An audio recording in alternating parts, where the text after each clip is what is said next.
So 15th August அன்றைக்கி நான் அந்த பொண்ணு பார்த்தேன். ரொம்ப அழகாக இருந்தாங்க கலர் ட்ரெஸ்ஸில்.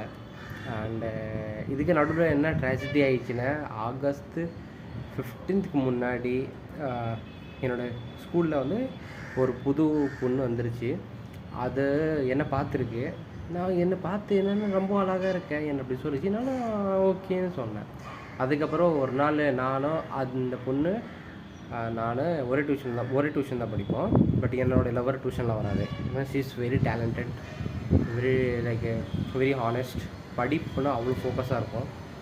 ஆனால் இருக்கிற பொண்ணுங்க நல்லா படிப்பில் ரொம்ப ஸ்ட்ராங்காக இருப்பாங்க. பசங்க தான் கொஞ்சம் இப்படி இப்படின்னு.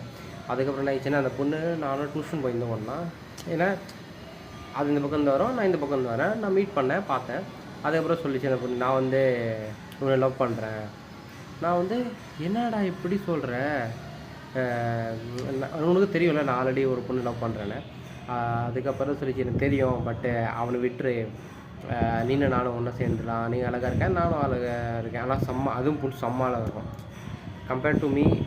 இப்போ கொஞ்சம் குண்டாயிட்டேன். அப்போது வந்து நான் உள்ளே இருப்பேன். அப்போல்லாம் யோகாலாம் பண்ணுவோம்ல ஸ்கூலில். ஸோ அப்போ கொஞ்சம் ஃபிட்டாக இருந்தேன். இப்போ வந்து கொஞ்சம் குண்டாயிட்டேன். அப்போ தான் அந்த பொண்ணு பார்த்தேன். அந்த பொண்ணு சொல்லிச்சு, இந்த மாதிரி நம்ம 2 பேரும் ஒன்றா இல்லலாம், அந்த பொண்ணு விட்டுது அப்படின்னு. நானும் ஒரு செகண்டுக்கு மயங்கிட்டேன். சரி, ஏன்னா ஆல்ரெடி நான் இத்தனை வருஷம் 3 இயர்ஸ் 7th 8th 9th 3 வருஷம் வெயிட் பண்ணேன். பட் அந்த பொண்ணு எதுவுமே சொல்லலை எனக்கு. லைக் என்ன, ஆமாம் நம்ம லவ் பண்ணலாமா வேணாமான்னு.